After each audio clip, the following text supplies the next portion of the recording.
해진세는 세상을 등지고 살아가는 노승 한 분이 계셨다. 그는 날마다 불경을 외우고 염주를 돌리며 마음은 잔잔한 호수처럼 고요했다. 사람들은 그가 속세를 초월한 경지에 이르렀다고들 말했다. 더 이상 먼지 한 점조차 그를 더럽힐 수 없는 경지라고. 그러나 아무도 몰랐다. 어떤 먼지들은 바로 그가 스스로 묻어버린 것들이라는 것을.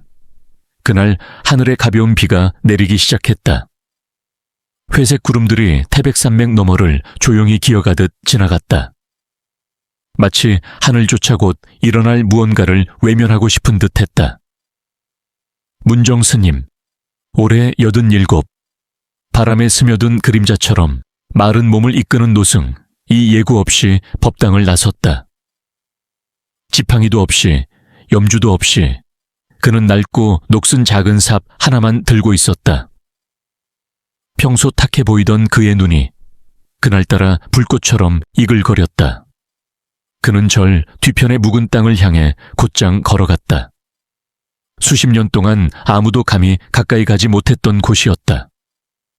그리고 그는 땅을 파기 시작했다. 누구도 이유를 몰랐다.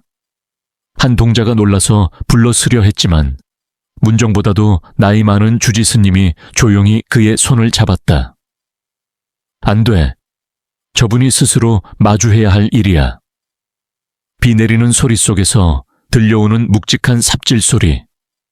마치 땅 속에서 무언가가 문을 두드리는 듯했다. 그 땅은 유난히 딱딱했다. 마치 시간과 죄악이 겹겹이 눌러온 것 같았다. 그는 계속 파고 또 팠다. 빗물과 땀이 스님의 누런 가사 위로 흘러내렸다. 그리고 깍! 쇠붙이가 부딪히는 건조한 소리가 울렸다. 문정 스님은 삽질을 멈췄다. 숨을 헐떡이며 떨리는 손으로 흙을 걷어냈다. 금이 간 틈 하나가 드러났고 그 틈 사이로 하얀 뱀 한 마리가 머리를 내밀었다. 마치 서리와 눈으로 조각된 듯한 그 뱀은 섬뜩할 정도로 새하얗다. 붉게 빛나는 눈이 스님을 응시했다. 단 한 번도 깜빡이지 않은 채로. 찰나 같지만 인생만큼 길게 느껴졌던 그 순간 절 아는 숨소리조차 멎은 듯했다. 그리고 누군가가 외쳤다. 세상에 그 이마의 자국, 그 아이잖아. 한 노보살이 무릎을 꿇고 주저앉았다. 이어 2명의 동자도 뒤따랐다. 막 마당의 돌계단에 발을 디딘 젊은 여인이 비틀거리며 주저앉았고 그녀의 눈은 경악으로 크게 부풀어 있었다. 그 누구도 그 뱀이 왜 나타났는지 몰랐다. 다만 그것이 평범한 존재가 아님은 명백했다. 임에는 검은 눈물방울 모양의 자국이 있었다. 마치 누군가의 고통이 그것을 새긴 듯한 형상이었다. 문정 스님은 뱀을 바라보며 오랫동안 침묵했다. 전혀 두려워하지 않았다. 그리고 낮게 속삭였다. 너 아직 여기 있었구나. 그의 목소리는 더 이상 스님의 목소리가 아니었다. 그것은 오랜 세월을 기다려온 한 아버지의 목소리였다. 단 한마디 말하지 못한 그 한마디를 꺼내기 위해 반생을 기다려온. 하얀 뱀은 혀를 내밀었지만 공격하지 않았다. 도망가지도 않았다. 그저 그를 바라봤다. 그 눈빛은 마치 비 오는 밤 버려진 아이의 눈빛처럼 쓸쓸했다. 그때 하늘에서 천둥이 울렸다. 바람이 불어 떨어진 나무십들이 소용돌이치듯 흩날렸다. 그리고 그 바람 속에서 어디선가 아기 울음소리가 들려왔다. 저 세상에서 흘러온 듯한 아련하고 서글픈 울음. 문정 스님은 뱀 앞에 무릎을 꿇었다. 이마를 젖은 땅에 대고 속삭였다. 내게 속죄할 기회를 허락해다오. 사람들은 흔히 말한다. 시간이 지나면 모든 상처는 치유된다고. 하지만 세상에는 시간이 흐를수록 더욱 깊어지는 상처도 있다. 그리고 그 상처에 아무도 다가가지 않으면 결국 그것은 조용한 저주가 되어 평생 누군가를 따라다닌다. 그날 밤 비가 내린 뒤 해진사에서 스님 문정은 모습을 감추었다. 그의 방문은 굳게 닫혀 있었고 문 앞에는 곱게 놓인 염주 한 줄이 있었다. 그것은 수행의 길을 오래 걸은 자들만이 알아보는 신호, 그가 입적에 들어갔거나 이 세상을 떠날 준비를 하고 있다는 뜻이었다. 하지만 기다릴 수 없는 이가 있었다. 그날 쓰러졌던 노보살의 이름은 양훈. 올해로 82세, 젊은 시절 문정과 함께 수행의 길을 걸었던 도반이었다. 그날 아침 양훈은 말없이 선방 앞에 다가가 색이 바랜 사진 한 장을 조심스레 내려놓았다. 사진은 오래된 필름 카메라로 찍은 것인지 희미하고 흐릿했다. 사진 속에는 세 사람이 서 있었고 젊은 남자 한 명, 어린아이를 안고 있는 여자 한 명. 그리고 그 젊은 남자, 바로 문정이었다. 세속의 이름으로는 임대식. 사진은 비닐봉지에서 미끄러져 나와 이슬에 젖었다. 바람이 불어 뒷면이 뒤집혔다. 거기에는 누군가의 송을씨가 있었다. 봉이 1945년 봄. 그 해 임대식은 27살이었다. 강원 상골 마을의 촌장아들, 집안의 자랑이자 종손으로 모두의 기대를 한몸에 받던 청년이었다. 그러나 인생은 결코 예측 가능한 평탄한 길이 아니었다. 그는 한 구화 소녀를 사랑했다. 이름은 연숙. 가문에서는 결코 받아들일 수 없는 인연이었다. 그들은 몰래 가을과 작은 초가집에서 함께 살았다. 그리고 전쟁이 끝나갈 무렵 아이가 태어났다. 세상은 여전히 혼란과 절망뿐이었지만 그 아이만큼은 희망을 품고 태어났다. 그들은 아이에게 봉이라는 이름을 지어주었다. 희망의 빛이라는 뜻이었다. 하지만 비극은 예고 없이 찾아왔다. 6월 어느 밤 누군가 문을 세차게 두드렸다. 마을 사람들이 몰려와 울고 있는 아이를 가리키며 소리쳤다. 저건 재앙이야. 임에 눈물 모양 점이 있다. 귀신의 표식이다. 무지와 맹신이 뒤섞인 소문은 사람들을 짐승처럼 만들었다. 그들은 아이를 데려가 퇴마를 하겠다고 날뛰었다. 임대식은 끝내 나서지 않았다. 그는 두려웠다. 마을에서 쫓겨날까봐, 가문의 후계를 잃을까봐, 그리고 자신의 마음속 진실을 마주할 용기가 없었다.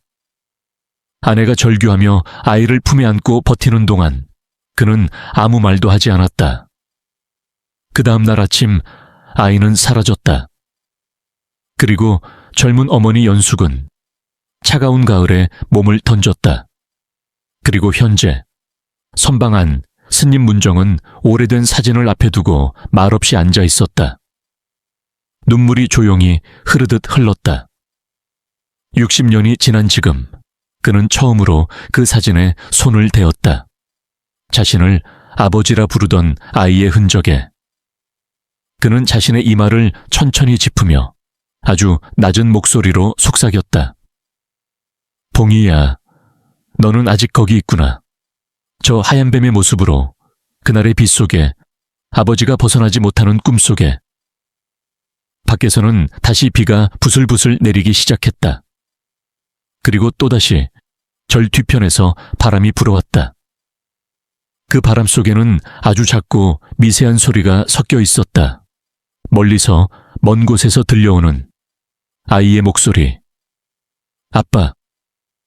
그 밤 태백산엔 이상한 폭풍이 몰아쳤다. 바람은 거세게 불어오고 고찰의 지붕 틈 사이를 스쳐가며 마치 과거의 한숨처럼 삐걱거리는 소리를 냈다.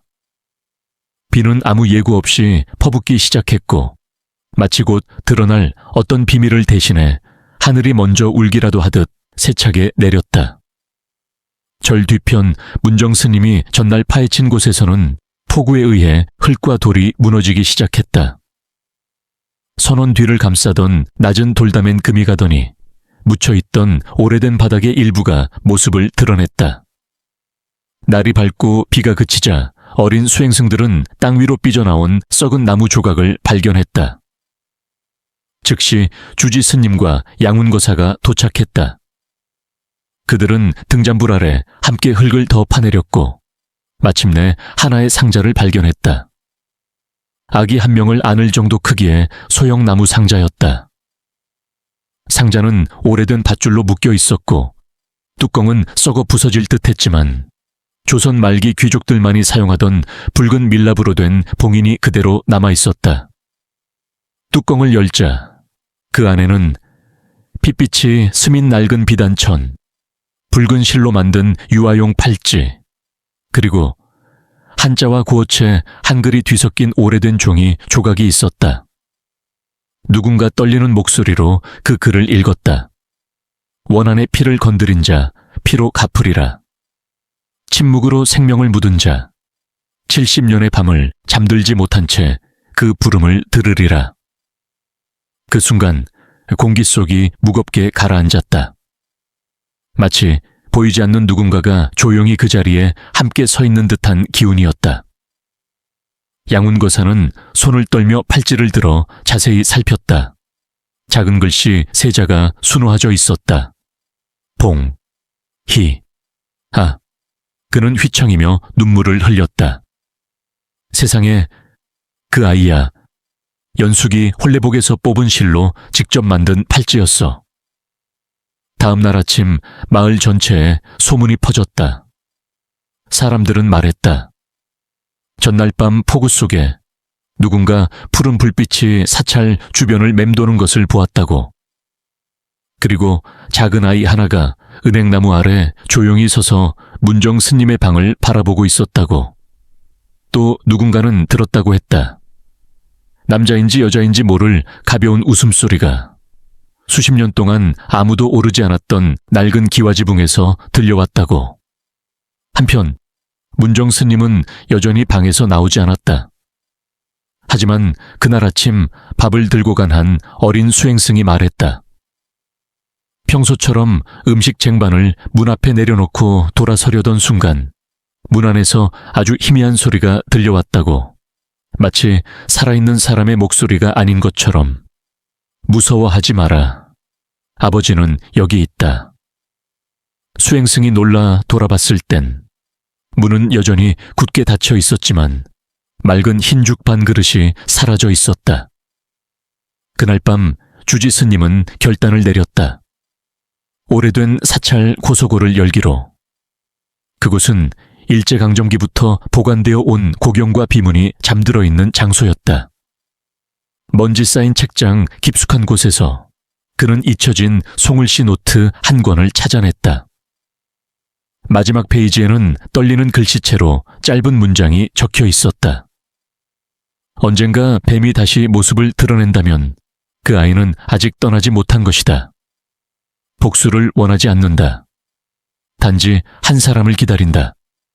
진심으로 그 이름을 불러줄 사람. 스님도 스승도 아닌 아버지. 이야기의 끝, 다시 비가 내리기 시작했다.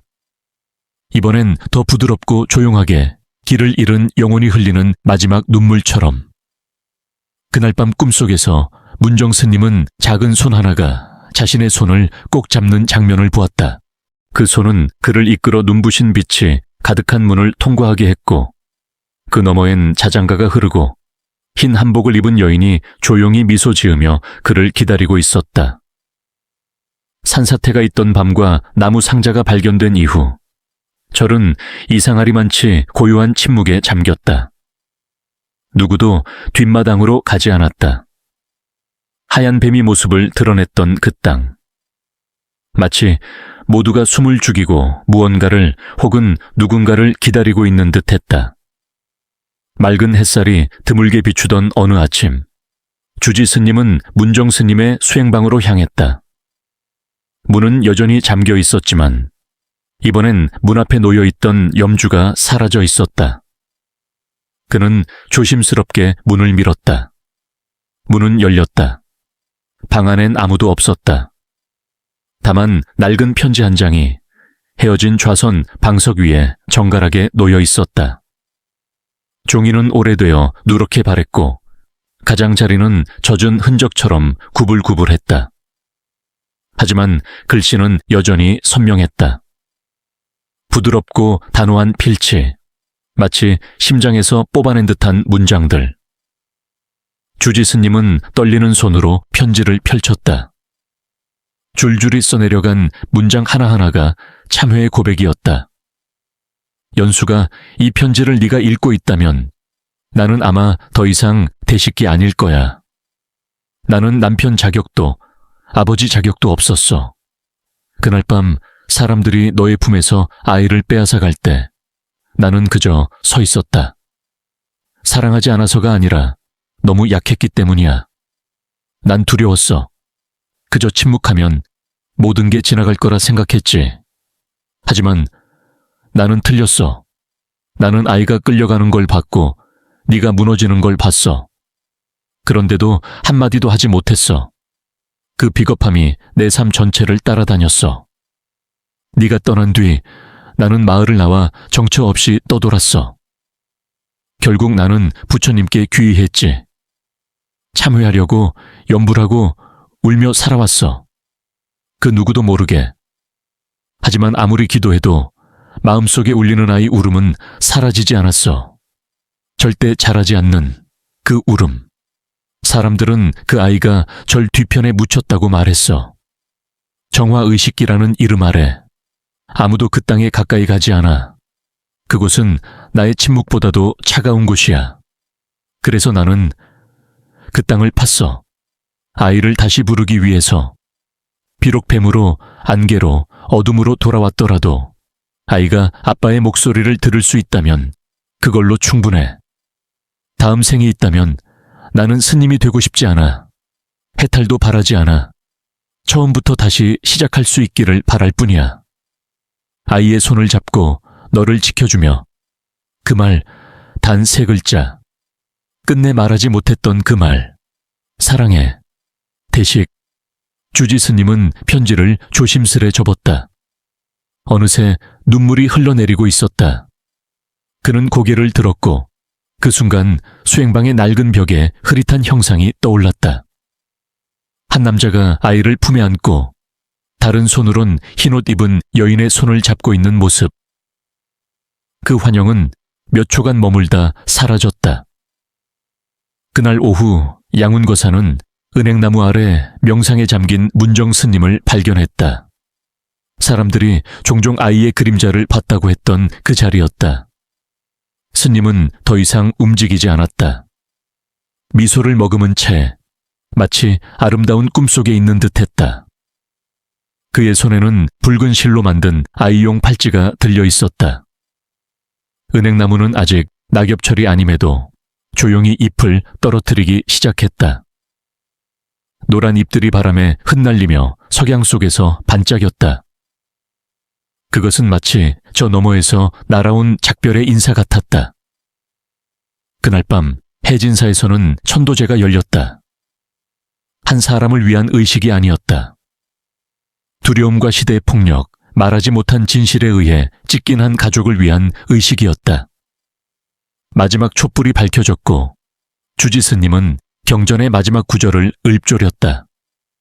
길 잃은 자에게 길이 열리기를, 죄 지은 자에게 용서가 있기를, 그리고 그 아이가 자신의 진짜 이름으로 불리기를. 마지막 종소리가 울려 퍼졌을 때 사람들은 맹세하듯 말했다. 바람 속에서 아이의 웃음소리가 들렸다고. 해진사에서 극락왕생을 위한 제사가 끝난 지 일주일 후 사찰은 이상하리만치 고요해졌다. 밤마다 불던 바람소리도 사라졌고 복도를 뛰노는 아이의 발소리나 어딘가에서 들리던 흐릿한 부름도 더 이상 들리지 않았다. 마치 문 하나가 조용히 닫힌 것처럼 공기마저도 한층 가벼워진 듯했다. 사람들은 마지막으로 문정 스님을 발견했다. 연꽃 자세로 참선 중인 모습이었다. 그는 조용히 열반에 들었다. 고통도 없었고 저항도 없었다.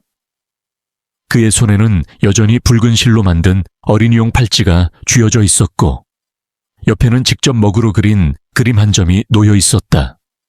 유채꽃밭 한가운데서 아이가 아버지를 꼭 껴안고 있는 그림이었다. 그 그림 한켠에는 짧은 문장 하나가 적혀 있었다. 아버지가 들었단다. 그가 세상을 떠난 후 동자승들은 문정 스님의 방을 정리하기 시작했다. 오래된 서랍장에서 작은 상자가 나왔고 그 안에는 이름 없는 갈색 수첩이 들어 있었다. 펼치자 1946년부터 말년까지의 짧은 일기들이 적혀 있었다. 모든 날이 빠짐없이 기록되어 있는 것은 아니었다. 많은 부분은 급하게 쓴 듯한 조각난 문장들 뿐이었다. 오늘 밤도 아이가 나를 부르는 꿈을 꿨다. 아이, 빛을 향해 걷지만 아직 돌아보지 않는다. 낙엽 49번째 가을. 보았다. 뱀을. 그러나 그 눈 속엔 내 아들의 눈이 있었다. 마지막 장에는 심장이 대신 쓴 듯한 떨리는 송을시가 적혀 있었다. 혹시 이 수첩을 읽는 사람이 있다면 아이에게 전해주세요. 아버지가 미안하다고. 그리고 생각보다 훨씬 더 많이 사랑했다고. 문정 스님이 입적하신 지 3년 후 해진사는 대대적인 보수를 진행하게 되었다. 후원 마당을 새로 정비하던 중 땅속 깊은 곳에서 한 아이의 유골이 발견되었다. 그 곁에는 봉이라는 이름이 수놓인 1000조각이 함께 묻혀 있었다. 그 사실에 놀라는 이는 없었다. 오히려 주지 스님은 조용히 작은 보탑 하나를 세우고 이렇게 이름 붙였다. 봉이탑, 아이가 길을 찾아 돌아온 곳. 매년 문정 스님의 기일이 되면 마을 사람들은 스님께 향을 올리고 그와 함께 잊혀졌던 아이에게도 조용히 절을 올렸다. 더 이상 사람들은 흰 뱀을 두려워하지 않았다. 이제는 모두가 알게 되었기 때문이다. 그 뱀은 재앙이 아닌 단지 이름 불리기를 기다리던 아이의 영혼이었음을. 빛속의 아이에 대한 전설은 점차 한국 불자들 사이에서 널리 알려진 선 이야기로 전해지게 되었다. 수행자들은 말한다. 어느 날 당신이 참선을 하던 중 작은 손이 당신의 손을 꼭 잡고 노란 유채꽃밭을 함께 지나간다면 겁내지 말라. 그건 다만 이미 당신을 용서한 하나의 영혼이 당신을 당신 자신에게로 이끌고 있는 것뿐이다. 진정한 사랑은 오래 사는 것이 아니라 단 한 번이라도 용기 내어 그 이름을 부르는 것이다. 그리고 때로 빛은 하늘에서 오지 않는다. 마음속에서 피어난다.